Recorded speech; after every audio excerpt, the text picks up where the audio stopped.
Hi everyone, I'm Yann Carré, I'm the CEO of Blackwinch, and I'm really pleased to welcome you to today's webinar, The Risk That Paid Off, Betting Big on Unconventional Product as a Service Ideas. I take the opportunity to thank you, Marinège, and the team for putting all that together.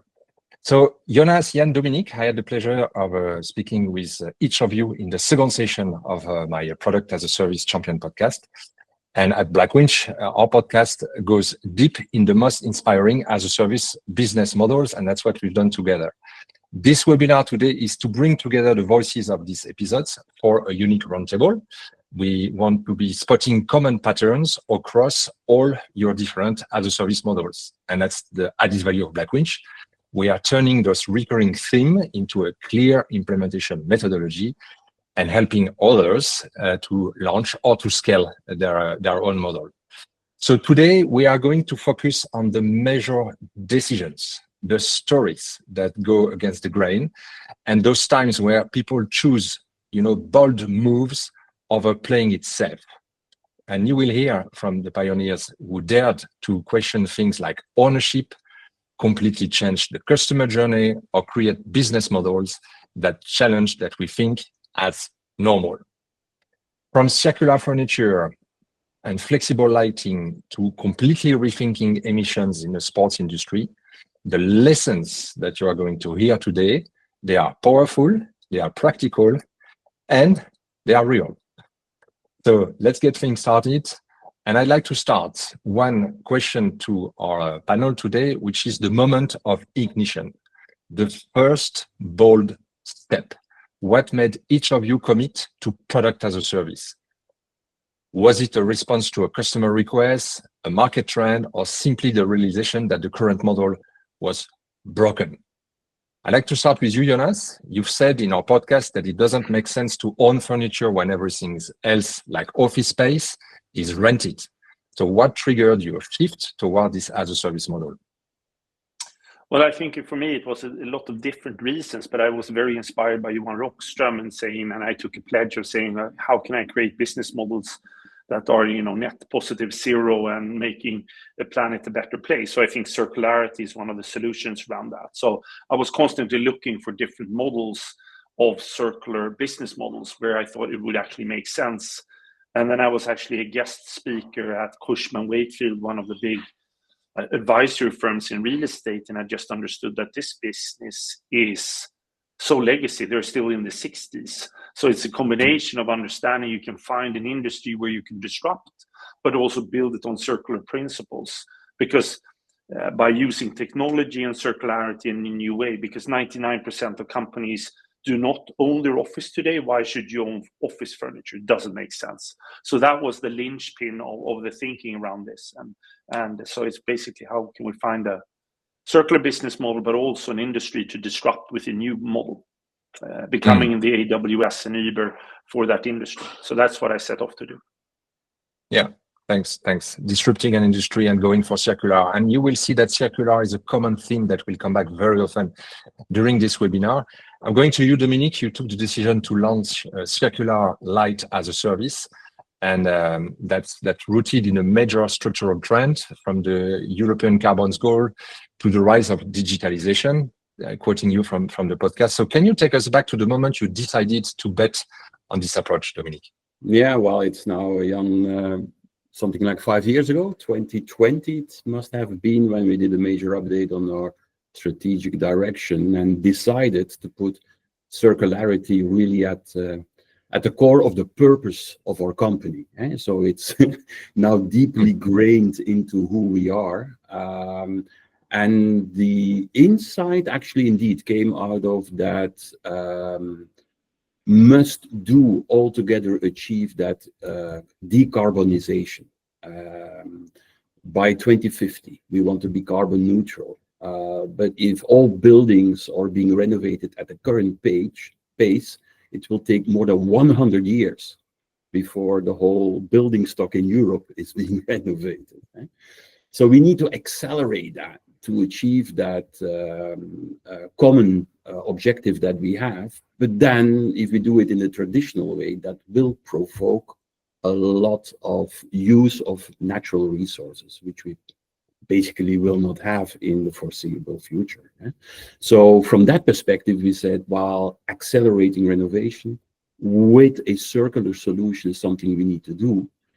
And if you then take it a step further, then you say, yeah, but a circular economy will never happen if we as manufacturers are not, let's say, keeping ownership of the performance of our products. And then we came to an as a service. Right? So it actually has been in that sequence that we combined the knot between circularity and as a service business models. I love to say that indeed, as a service is the triumvirate of circularity, because it, of course, has a lot of benefits like recurring revenue or more loyal customers. But for you, the driving point was circularity and how to be circular, keeping the ownership, how to keep the ownership, product as a service. Yeah. Okay. Thank you, Dominiek. Turning towards you, Yann, at Decathlon, transitioning from a huge product seller to a circular service enabler. That must have been a huge leap and a huge cultural change. So what were the internal and external forces that compelled you to make this change, Yann? Well, thank you, Yann. More or less the same ideas that Jonas and Dominiek has explained, how to find a business model that can enable us to continue to create value for the P&L and to have less impact on planet, because as far as we're concerned for Decathlon, 80% of our impact, if we are talking about CO2, it's not only CO2, it's more than that. It's all about diversity, it's all about water and so on, but 80% of our impact is designing, producing, transporting and selling products, but mainly designing and making products that we sell in our stores or online. So I had the intuition that I was not the only one, but I had the intuition that it was right and interesting to go to a more circular model, because more sports with less product would produce a good equation in this problem that we have to solve. And well, Decathlon is a very big company, and at that time we were a very liberated company, as we said, so with a lot of subsidiarity, and many projects were popping up everywhere in sports and in the countries. So I think it was the right momentum to do it at the global and united, as we said, at Decathlon level, and that's why we decided to do it, and we launched the first as a service real experience with bikes. We launched the project just 2 days before we went to the COVID, and we were stuck in our homes to do that. So in 2020. So the same reason, those reasons that we have to find a business, a more circular business model, and that product as a service was the missing chain or missing piece of the chain in the circularity, because we were already repairing and we were already selling occasion or second life product, but we were not proposing product as a service. So it was the third element of this chain, ended by recycling, that could help us to go to that direction. So indeed, we see a commonalities here between the three models. Yann, circularity adds the last missing piece of the chain. And for Dominiek, we need to be in the DNA of the company, and for Jonas, really at the ignition point of Nornorm as from day one. Jaco, turning to you now, in your daily work at BearingPoint, you see companies launch product as a service models. And what are the drivers? Is it primarily strategic? Is it regulatory pressure or rising customer expectations? Could you give us your view on that? Yeah, sure. So yeah, working with multiple companies, we see that there are multiple drivers to start this circular transformation. And the good part is that many of these benefits are delivered at the same time. So you could think of increased customer centricity. So you're adding new touch points in the customer journey because it's a circular model. Of course, the sustainable impact we already talked about, but also the benefits to the financial model. It's creating a continuous stream of income, and that could be, just a nice addition to the linear model that some companies are combining with the circular model. And of course, the regulatory compliance, not to forget that one. There's also increased pressure from regulatory. So also companies need to also adjust to make some parts of the business model circular. Yeah, thank you, Jaco. Thanks for this indeed view on the different drivers, and they could be combined, of course, for organizations to go for product as a service. And it's good to make a decision, but then it's better to move from the pilot to the scaling phase, to secure the buy-in. So before launching your product as a service at scale, there must have been a moment of hesitation. A point where you had to convince your organization and your board member and even your investors that wasn't just a bold idea, but a business model that will scale, including, of course, the circularity potential. So one question is, the following one is, how did you approach that internal alignment? What was the ambition in terms of balancing the traditional transactional model with the new as a service approach? Are you aiming for 10%, 50%, or even go all in? Jonas, what kind of pilot did you test to validate your assumptions before making the big investments? I think it's always a hard perspective to define that, but I think sometimes Henry Ford put it quite well. If you ask the customer what they want, they will tell you a faster horse. So I think, first of all, you need to have some kind of addiction or like a vision that there will be a transformation, even if people won't see it. And I think that goes for selling shoes on the internet or storing pictures on the internet where everybody has a hard drive. So I think you need to have that devotion. I think the other part was basically for me going out and meeting a lot of real estate players very fast and getting that kind of like external demand. Are you willing to sell this, and where can you fit that in? And actually talking to a lot of entrepreneurs, understanding that, okay, why do you own furniture? Yeah, it's just an old habit. So how do we rethink it? So we started selling furniture also by the square meters. It's not even by desk and chairs. It's like, okay, you have 1,000 square meters, you pay €3 per square meters, and we'll deliver everything for you, which is quite a big leapfrog. So I think that was one. And then, of course, getting validation that we could do a couple of deals with some interesting clients initially. So external demand. And then I think the other part, which is the hard part, is internal demand. And there was more about, painting the vision of that we can build something that is at the size of IKEA, but for business and on a circular business model.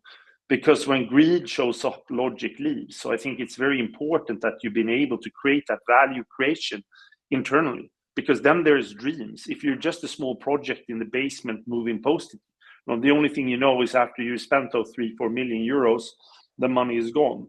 But it was more for me being able to paint the picture. I think we can take 3 to 4 to 5% of the real estate market's enterprise market, and that will create a company which is on the similar size or even bigger than IKEA. And it is doable because the industry is changing.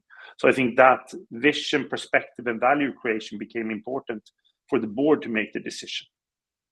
Because in that context, investing 100 million euros is not that much for a company like that. Yeah, clear. Yeah, so it's about disrupting an existing market and having a complete different perspective on it, as you mentioned. So Dominiek, for you, you said in the podcast that Circular Light as a service impacted every single department of your organization, from sales to finance to R&D, and I can't name them all, of course. So what was the early experiments that helped you to build the internal case? It has been a mixture between a company-wide transformation program underpinned with a lot of strategic initiatives that are really building the foundations to become a truly circular company. I don't think you can do that really with experimenting. What I mean by that is you can't be half pregnant. So you need to go the whole way in. Giving a simple example, moving the way you develop product to more a platform-based offer that is going to be repairable 15, 20 years from now, because that's the type of offer we bring to the market. You need to do that for your whole offering for as a company-wide initiative. I think the experimenting for us was more around the as a service. So how do we then put that into the market in a as a service component? And there we really said, okay, let's co-develop it with customers, because frankly speaking, to what already has been said, it's still quite new. A lot of customers did not understand what it was all about, and had particular requirements. So there we took a very agile approach, a very co-development approach with customers, focusing on our home market first, making sure that we are getting there the experience, and then drive it towards something that is scalable, where customers can select out of the menu, but the different parts that are on the menu are standardized. So it has been, a mixture of, big company-wide transformation program with not a lot of experimentation, but with a clear mission, a clear vision where we wanted to go, and then packaging it as a service with a lot of trial and error and sharpening it on the go. Very clear. Thank you, Dominique, for this view. Yann, Decathlon, massive organization, millions of customers, millions of consumers. What did you have to show internally to move from the theory to the rollout? I like the idea of Dominique not to be half pregnant. It's a nice idea, and it's true.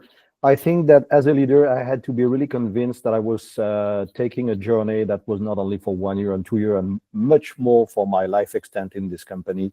That I was initiating something that we had to go through because it was one of the only way to go to the goal we were talking about the first time. But it's so complex to do that in a transformational mode. It's different from what Jonas did, because Jonas has been creating a company to disrupt the market, which was not our goal. Our goal was to transform our business model. So the approach is different. You are disrupting and disturbing a company which has been striving very much in the last 50 years to be efficient as it is, as sharp and as efficient as it is. So you are a disturbance.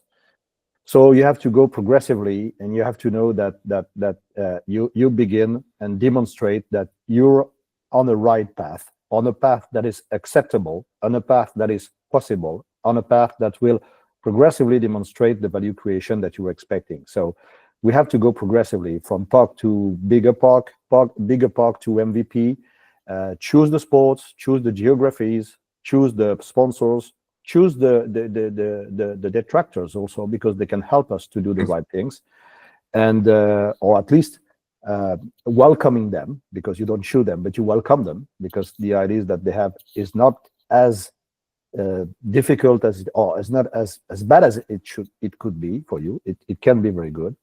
And after, at the end, it's all about what when you're disrupting and you're making a new project. It's about are you desirable? So DVF, are you desirable? Are you create attraction on the market for your client perspective? Because of course, if no clients and the customer wants what you are offering, there is no future for your project.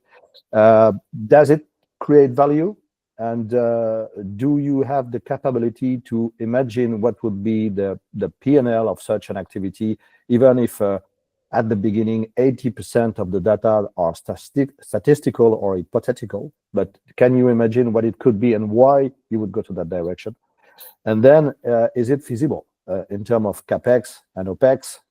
In the meantime, are the three pillars of going progressively in those projects and being able to go step by step and to be authorized by the company to go to that journey. Because otherwise, the company is so powerful, the leader is so powerful, the stakes are so huge in a company like us, that if you don't do that, and if you come with the big picture, people will tell you, okay, you're a mad guy, go and create your company outside of Decathlon, but not inside Decathlon, because we have something else to do. It's a good bridge. Inside, outside, how those innovations products should be run. Jaco, I'd love to have your cross-industry view here. What patterns do you see working best to secure the executive sponsorship and enable a smooth pass from a pilot to a scaled offer? Yeah, you're right. Actually, that it needs to have senior executive buy-in because it's often such an important transformation. So foundational in the business model. So it's actually very important to start with that buy-in. Most of the time, senior executives already understand what the circular business model can do in terms of reducing the product footprint or being in line with the regulations. But still, they're also searching for proof. So that's what we typically do with creating MVPs. So to pilot and show that it can work. And also on the same dimensions that Jan already mentioned. So we also check it on desirability. So do we see the appetite in the customer target group? Do we also see the feasibility? So often it requires a big ecosystem, so you don't need to offer all these solutions alone, but you can also work with your suppliers or different ecosystem partners. So are they in place, or do you need to develop new ones? And of course, do you have the viability, and is there a sound business case behind it, of course. So because you need to have certain volumes, you need to show that there are certain margins that you can make. And only if those three things, desirability, feasibility, and viability, only if those three things are proven, then you are ready to scale up. So that's also required at senior management, that you find proof points to those.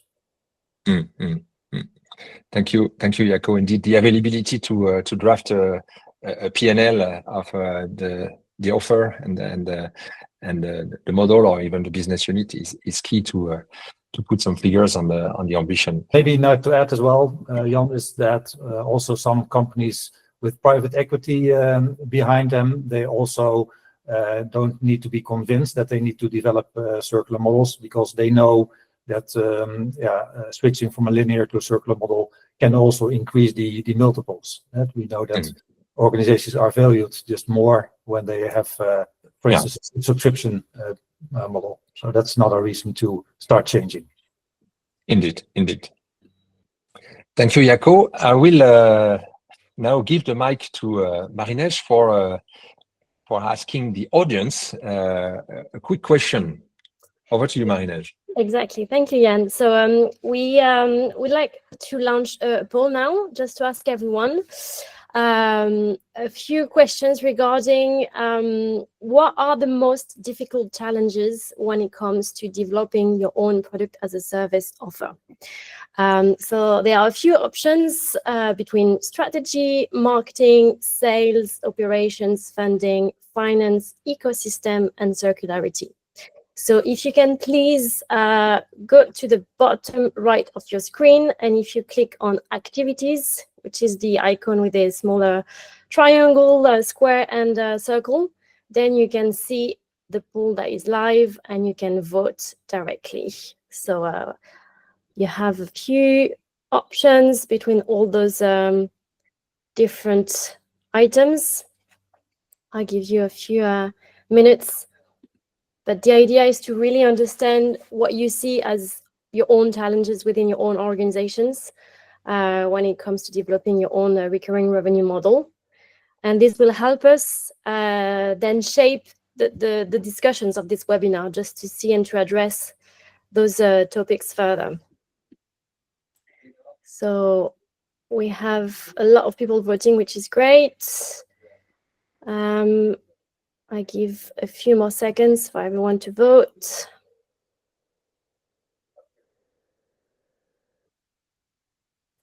Okay, so I think we can see a trend already. So it looks like funding as well as operations are the main two challenges. So I think this is what's difficult for everyone, or the most challenging things to tackle, which is understandable for sure. So thanks for everyone to contribute, and I'll give the floor to the experts to see what they have to say about that. Well, thank you, Marinège. Thank you to the audience for voting. So let's take the funding aspect, and let's say how to make the money work. There's no matter how brilliant the model is, it won't scale without funding. And that's I'm opening an open door here, but having the assets on your balance sheet is a huge limitation to scale. So how do you overcome this specific challenge? Starting with you, Jonas, you offer a lot of flexibility. So flexibility prevents you from predicting the revenue, because there's a lot of opt-in, opt-out possibilities in your model. And credit committees, they fear for no reason the flexibility of such models. So how did you change their perception?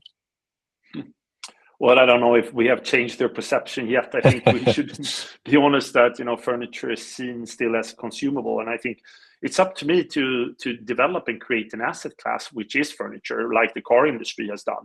So I think that is what we're striving. I think we just took a very customer-centric focus and said, okay, it's important that the client should be able to return the stuff whenever they want, and that customer-centric customer offering is much more important than the banks. Then of course that's something that we need to explain to the banks, and it becomes more difficult. But hopefully we can deliver a good service. But yes, it has been a very painful journey, but we've had, very good support from the European Investment Bank and Santander, and also IKEA, setting up, debt structures for us to create this possibility.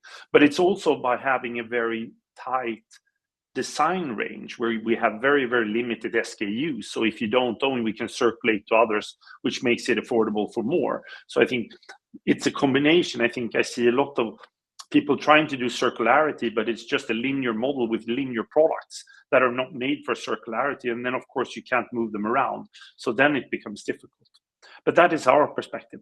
How do we create an asset class to fund these things? But yeah, funding, of course, is always a challenge for growth and for assets. Our model here is we want to become the largest furniture company in the world that owns no furniture. So we're also working with vendors and bank and now infrastructure funds to see if they are willing to own this as an asset class.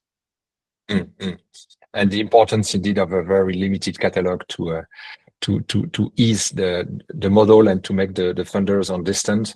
Dominiek, as a lighting manufacturer, you were used to offer equipment on a transactional model, transferring the ownership to the customers. So how do you make the switch? On which balance sheet is the equipment today? Well, it's not on our balance sheet. Let's be very clear on that. And I think it's also not always financing, which is the issue at hand for customers. What I mean by that is that since we are offering a performance contract to our customers, some of the customers, say, well, we don't need you to actually do the financing. That we see that a lot with public authorities, for example. They can get their money cheaper than we can get it. So then they say, well, we will make sure we do ourselves the financing. That being said, of course, there is still that legal obligation from our side to meet our performance agreement and commitments that we have. Now, how the customer is then treating it, we are not giving the advice to our customers on that part. It also very much depends on what type of customer there is and what type of accounting rules they need to adhere to. Belgium GAAP is completely different than IFRS, which would be applicable to all publicly traded international companies. So we leave that basically to the customer itself. When we need to do the financing, we have worked out an excellent program and offer via our own home bank. So it's a Belgium but internationally operating company, with whom we made a tailor-made mechanism, because having to develop a financing solution in every different country where we are operating would make it a big hassle for us. And together with them, we basically have a one-stop shop with a low threshold from an administrative cost basis and competitive rates that we can offer to our customers. So it has been a journey for us to come to this stage where we are now at, but at this moment for us, it's not really any blocking point anymore. Funding is the fuel to be able to scale, and I know it's not a blocking point, it's a highway to scale. The second question was about operations. So let's take some time on operations. And when I would say the ideas of this model, they often collide with the organizational reality. So PaaS model often relies on internal capacities, but also on a broader ecosystem. So when you've set up your offer, did you rely on existing partners, logistic, IT maintenance, or did you have to build it from scratch with a complete new ecosystem? And what are the internal capabilities that are critical to make it work? Jonas, you've described your model as more like a Uber or AWS. How did you reimagine the logistic and operations to support real-time flexible experience for your customers? Well, I think it's like anything when you're breaking new ground in an industry. It's you need to build a full tech stack. It was like the people that went into e-commerce as well initially. So I think we ended up building a lot of the tech stack. But as the journey now unfolds, we see we can use much more plugins and other people that have built, asset tracking, databases, return system, how you assemble, deassemble. I think we're still struggling with the whole logistics industry, which is basically only used to pushing things out and not taking things back. I think e-commerce to some extent did that in small boxes, but we need, much bigger volumes and much more bulky items. So I think, to be honest, running things operational is a shit show. And I think one is developing a car. The other thing is, as Elon Musk put it, is, how do you put out more cars than any other, car company in the world in a shorter time? It is also a lot of innovation in that kind of classical supply chain perspective. And that's very hard to find people with that capability of rethinking something that you've been in a long time, and you meet a lot of perspectives like this is how it has always been done, but it doesn't really work for us. So that's basically our perspective. How do you? It's this painful journey, but it's also that's the joy of being an entrepreneur, of breaking new ground. Yeah. Reverse logistic is a very common issue indeed. We hear about the capacity to collect back equipment and put them back to the next user. For you, Dominiek, I know there's a lot of operational diversity when we talked in the podcast, where you had, for example, every ceiling is different, so you have to customize a lot with fast lead times and still needing to remain efficient. So, what's the key to make it work in your organization? Modularity is one of the keywords. So building platforms and things that you can reuse, but also adhering more to industry standards. I give you a very easy example, but when we are putting sensors into our fixtures, luminaires, we need to make sure that such a sensor 15 years from now can also be replaced, and that it's going to mechanically, electrically be fitting with the installation. So that basically means that, we wrote a white paper on it, on the design of circular lighting, but it's really the Bible for our R&D department. They need to adhere to those principles to basically make it happen. For the rest, as a company, we always have been, let's say, used to customization. So that was not the most difficult jump. We are not a company that is importing standard fixed products from China and then putting it into the market. But we then made the step to actually make refurbishment solutions for our existing customers. And not only for our own lighting, but for lighting of competitors. And that, of course, brought in a brand new challenge, because that means that salespeople, when they are at a customer and they look to the office space, for example, and they still see old fluorescent tubes there in the ceiling, they need to be capable of assessing, can we refurbish this solution? And that needs to be brought back toward mechanical engineering and production in a as smoothly run setup as possible. And okay, we are now at a stage where, basically from initial identification to delivering to customers, we can do it in 8 weeks. So I think we are already a good step towards, the direction we want to be as being an agile and partner of customization. 8 weeks as a lead time into as a service, it's very impressive, indeed. Yann, to quote you in our podcast, you said at Decathlon we had to rewire everything from IT to bonus schemes. Can you share the practical steps and the mindset shift that helped you to scale without burning out your teams? everything has been impacted. Nearly everything has been impacted. There is a lot of commonalities in those change projects, project of change, which are very important, how to manage the change, how to communicate on that, how to train the people, and so on and so on. But the key points we had to address when we were beginning a product as a service were, first, how can we have digital tools for the teammates? Because they are in touch with the customers, and when we are in B2C, we have to minimize very fast the non-industrial task. Otherwise, you cannot scale or even go to MVP. So this was the first one. Then the second one was clearly linked to the nature and the DNA of as a service, which is how to manage the value from quote to cash, because it's a upheaval it's a havoc in terms of finance organization and finance process.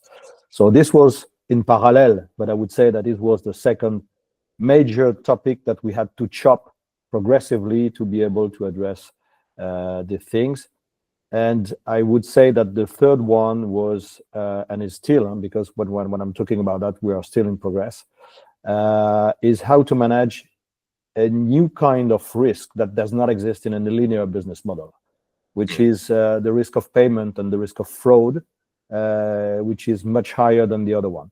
Aside from that, of course, that logistic will be impacted. Of course, marketing will be impacted, training, making teams, managing transition, integrating into information system because of that. But if I would stress, and if I would choose the three main ones we had to begin with, that was that one. And frankly speaking, when we began, we didn't know we had to do that.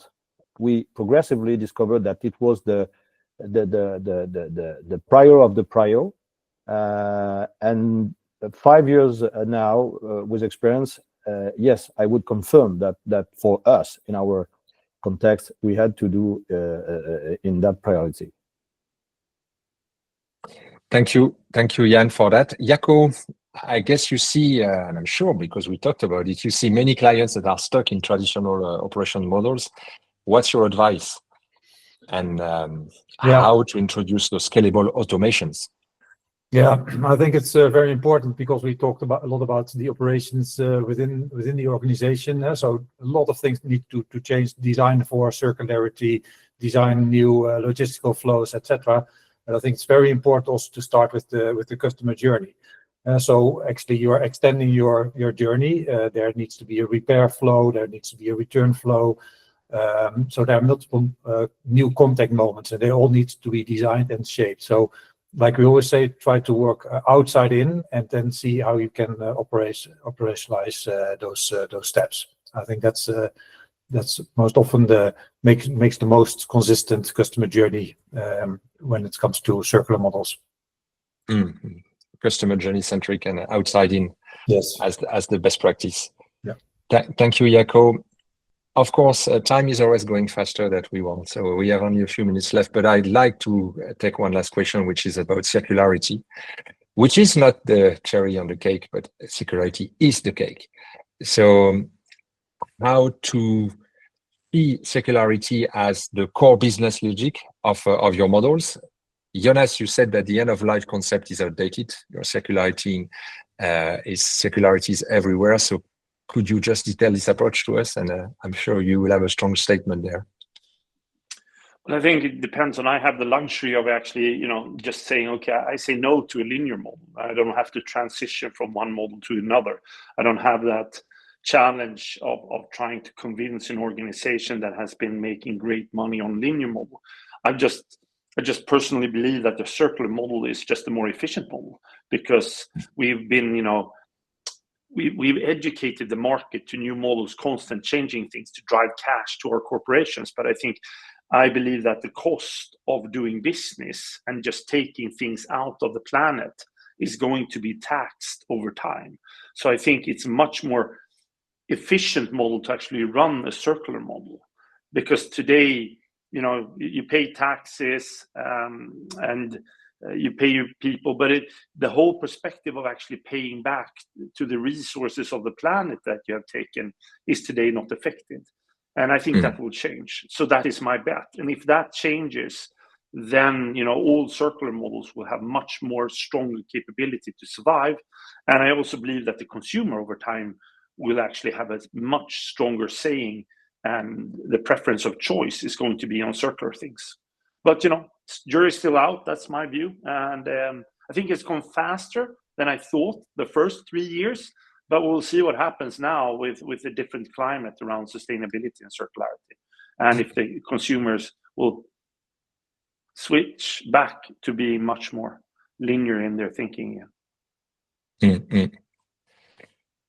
Thank you, Jonas. And if for you, Dominic, it's also, of course, a given. Circularity is not to be discussed. So, just one practical question on your offer: how did you deal with the refurbishing instead of replacing equipment?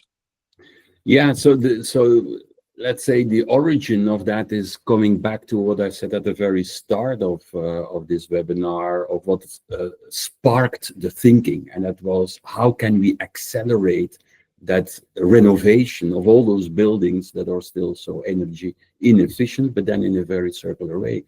So then we thought about, okay, let's not wait until there's a massive renovation happening, but let's refurbish the existing installations. So we basically, if you imagine, for those people who are sitting in the office and you look up and you still see a fluorescent tube, well, you take the optic out, the fluid out, and you put in an LED module, basically made to fit into that hole you will have created. And that immediately saves per light point roughly between 2 to 3 kilograms of sheet metal. So just to illustrate that, you immediately put circularity from a usage of material into motion. But there's much more around that. A lot of ceilings are quite technically complicated. So if you would do a full renovation, you need to take out the whole ceiling and actually redo the whole ceiling.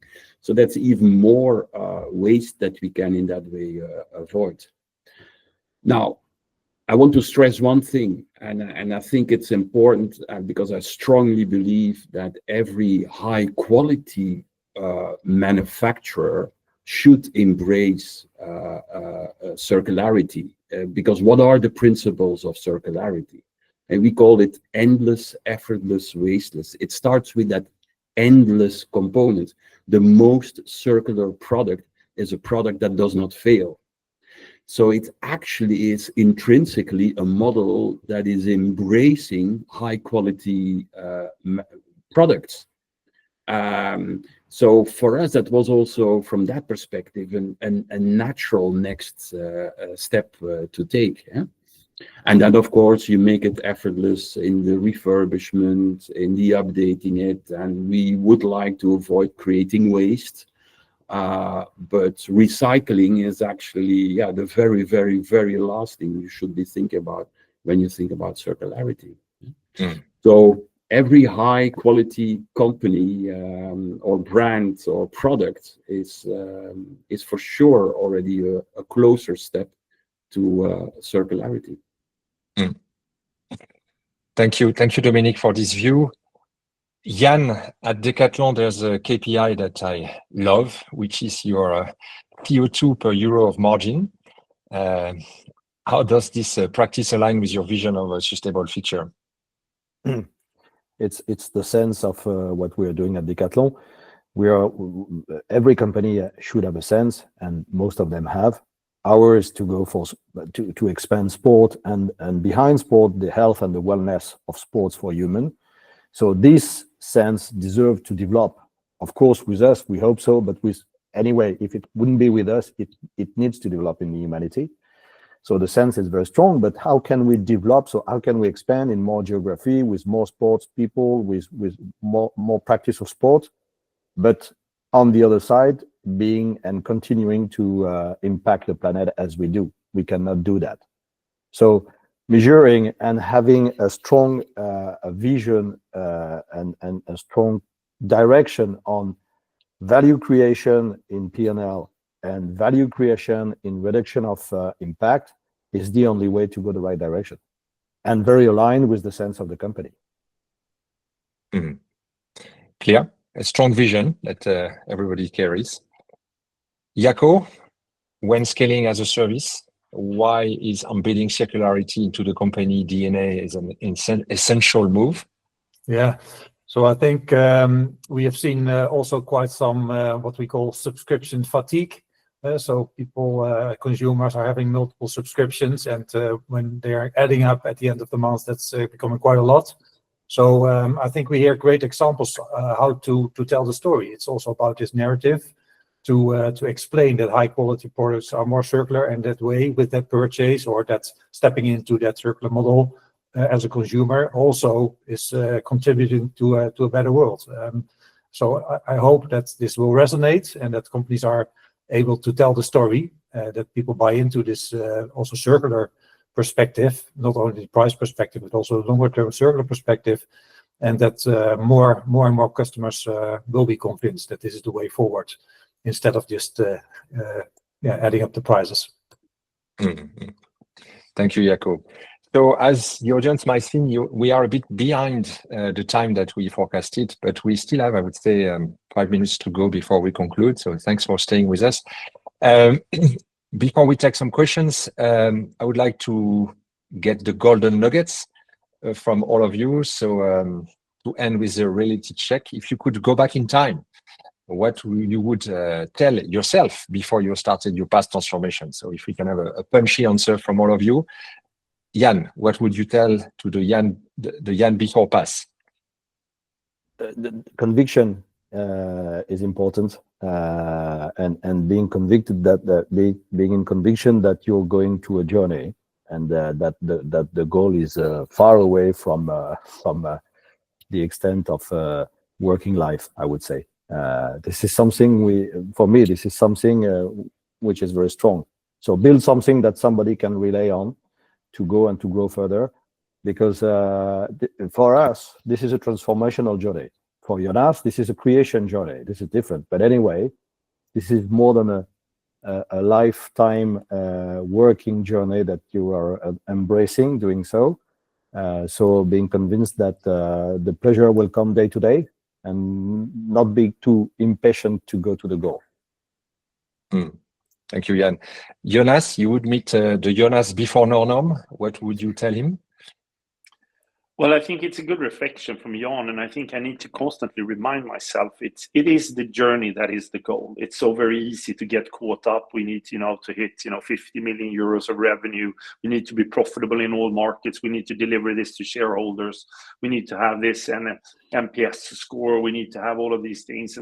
And again, I would just remind yourself that this is the journey you set off. And if it can make an impact for investors, if it can make an impact for the world, then it's worth the journey. So keep on going. But of course, as every entrepreneur, you're ending up, I think Donnie Leek said it really well, the valuation of your company is the sum of all the problems you solve. And sometimes you forget that you're always feeling that you're solving problems every day. And it's like 2 steps forward and then there's 1 step backwards constantly in that kind of tango. So I just need to remind myself of that. Otherwise, you can always go back and selling PowerPoints at BCG, which is much more lucrative and much more humbling when it comes to flying first class and all of that. But I set on this journey. I need to continue. So, but thank you very much. I think it's a reflection built on Jann's. Indeed. Dominiek, to conclude this question, it's fantastic to hearing this, because every our corporate presentation actually ends with inviting our customers to join us on our journey towards full circularity, because we also feel like it's something we are on a path towards, and we are not there fully, and we have things still a lot to do. So I think, since it's part of our purpose, always having that North Star in mind, keeping moving towards there, that's, I think, for sure one of the lessons.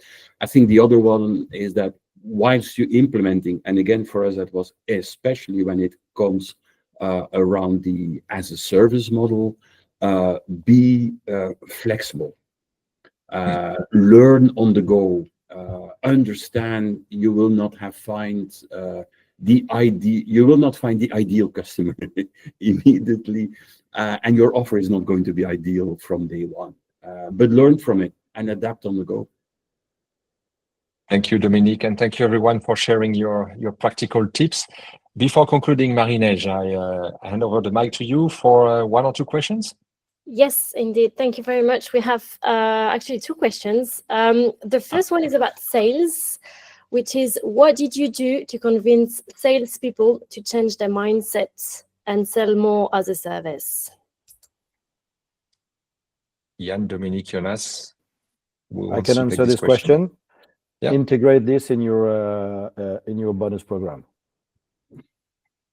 at day 0.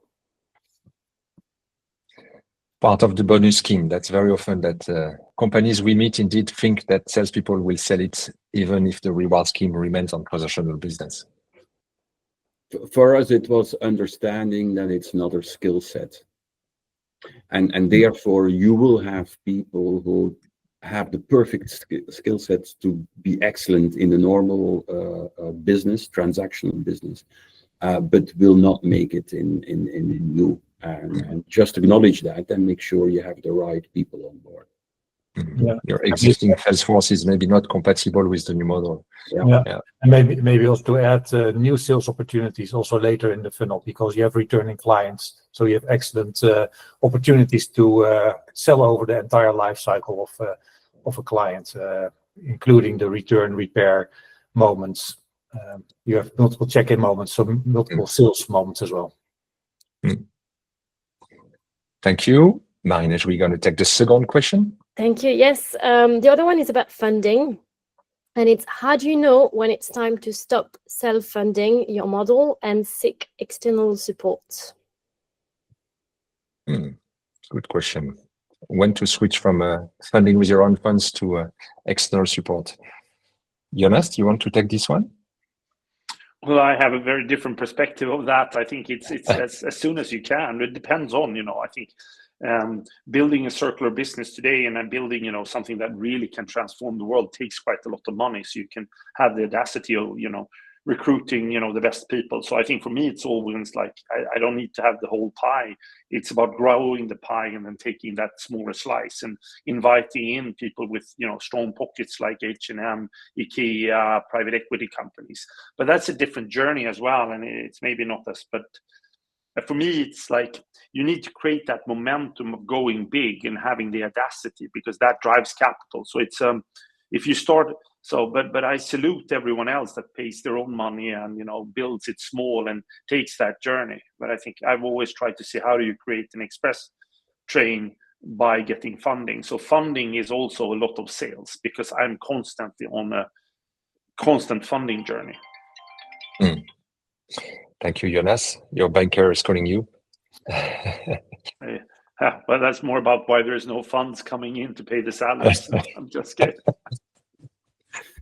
Dominique, on your side? Yeah, it already mentioned a little bit by Jonas, but I think it's a generic approach of think in terms of who can contribute from the ecosystem to the complete offer, because they are more specialized at it. So for us, it was also from the start, we will look for external financing. We are not a bank. There are people better at that.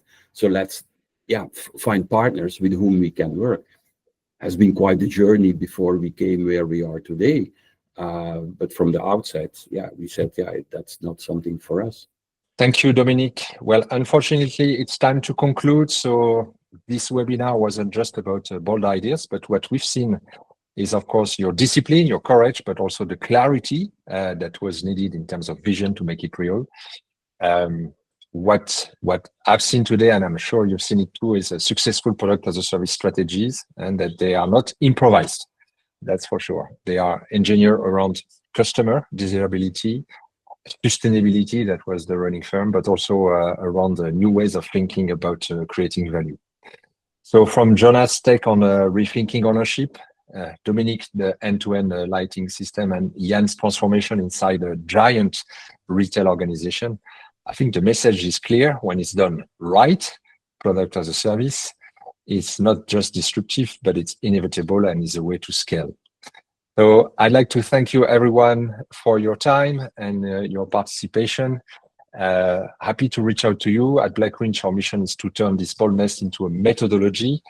So we don't just only admire the risk taker, but we help the other ones to go and to scale. Thank you to our guests. Thank you to everyone. Thank you for staying longer, even though we have overshoot the time frame. Let's keep questioning the obvious and design for impact and building service models that will serve not only our shareholders, but also the environment. Thank you, everyone. Thank you, folks. Thanks a lot. Thank you. Bye-bye.